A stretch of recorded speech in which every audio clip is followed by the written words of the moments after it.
At my birthday party, he gave me a box. Inside was a note that destroyed everything. But I smiled. My name is Lily. I'm 29, from Portland, Oregon. I used to believe that life had a way of rewarding good people. That if you stayed kind, loyal, and patient, eventually, you'd get what you deserve. Turns out, life doesn't work like that. Sometimes, it shatters you into pieces, just to see if you'll crawl or rise. This story begins on my birthday. Not just any birthday, it was my 30th. A milestone. I had something special planned. I was going to tell my fiancé, Jake, and our closest friends that I was pregnant. It was early, just about 9 weeks, but I was too excited to wait.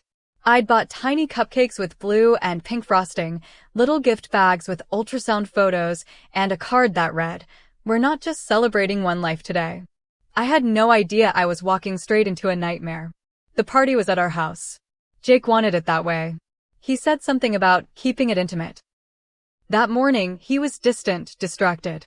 I asked if he was okay, and he just said, "Big day. You'll see." Weird, but I thought he was just being romantic. The guests arrived. Friends, coworkers, even Jake's mom.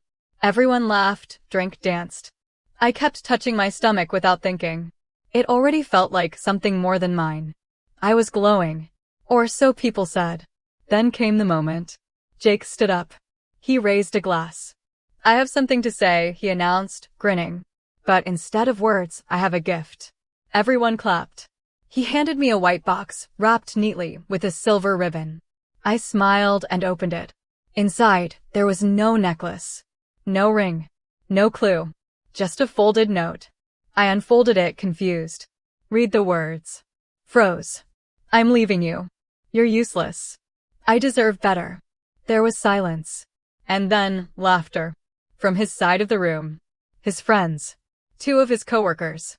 Even his cousin. Jake wasn't smiling anymore. He was already walking toward the door. My hand shook. I felt the blood leave my face. Everyone stared. Like they were expecting a scream. A breakdown. A slap. I looked up and smiled. A calm, full, terrifying smile. Because Jake had no idea who he'd just betrayed. I didn't chase him. I didn't cry. I calmly picked up the note, folded it again, and tucked it into my pocket. I turned to the group and said, "Cake's in the kitchen. Help yourselves." Then I walked into the bedroom, locked the door, and called my best friend Tasha. "Tash," I whispered. He just did it. The note. The scene. In front of everyone. She didn't even hesitate. "Say no more," she said. "I'm coming over. But first, we're going to make a plan." Jake and I had been together for 3 years. I supported him through job losses, family drama, health scares. Paid half the rent when he was broke. Laughed at his jokes even when they weren't funny. He used to say I was the best thing that ever happened to him. Apparently, I'd become useless. I didn't tell him I was pregnant. That wasn't his to know anymore. Instead, I got smart. I got focused. I got dangerous. I started with the apartment. It was under my name. Jake had moved in after 6 months, but never got added to the lease.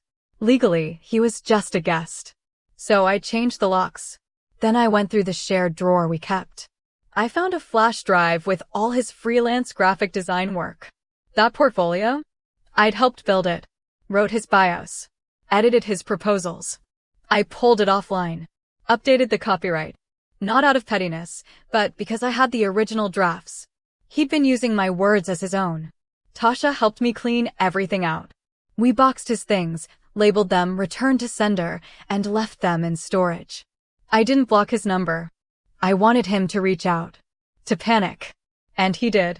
For days later, at 3 a.m., he called. "Lily, where are my things?" "In a box. Like the one you gave me." "You're insane." "No," I said. "I'm calculating." Then I hung up. I knew Jake. I knew his patterns. He liked control, attention, pity. So I let him spiral. Quietly. While he messaged mutual friends, trying to paint me as the crazy one, I was collecting everything. Screenshots. Voice messages. The nasty things he said about me behind closed doors. I even found a Reddit post he'd written, weeks before the party. Titled, "Thinking of breaking up with my pregnant fiancé at her birthday." Advice? Yes. He knew. He'd found the test. He wanted to humiliate me. I saved it all. Then I made a plan. I knew Jake had one weakness: ambition. He'd been working with a design agency on a potential full-time contract. His dream job. So I reached out. Not as myself, of course. Through a contact of Tasha's, I posed as a recruiter. We set up a fake agency inbox. Sent a job offer email. Jake responded within the hour. Eager. Hungry. We gave him test work. A campaign mock-up. He submitted designs. Mediocre, lazy, full of stock art. Then we sent the email that said, "Thank you, but you're not what we're looking for. Also, our legal team will be in touch regarding your use of unlicensed material." He panicked. Blew up on Reddit. Ranted about fake companies. No one believed him. 2 weeks later, I released the blog. Anonymously, of course. But detailed. With screenshots. Voice recordings. The Reddit post. The birthday note. The pregnancy. It spread fast. You see, Jake wasn't just my ex. He had a little following, did self-growth content online. Preached about loyalty. Posted inspirational quotes. Turns out, his audience didn't like hypocrisy. Within days, he lost followers. Sponsorships. The agency rescinded his freelance work. His landlord, a friend of mine, declined to renew his lease. Jake unraveled publicly. And then one night it happened. I was sitting on my couch, sipping tea, when I heard shouting. I looked out the window and there he was. Jake. Drunk. Disheveled. Yelling my name in the street. "Lily. Please. Just talk to me." I didn't move. Didn't open the door. I just turned off the light. Tasha texted, "He's at your place?" I replied, "Yeah," watching his own trap snapshot. It's been 6 months since that night. I gave birth to a beautiful baby boy. I didn't put Jake's name on the birth certificate. He has no rights. No presence. No more control. He tried to ruin me. Tried to humiliate me on the day I wanted to give him the greatest gift. Instead, he gave me the greatest lesson. Never underestimate a woman who's done being quiet.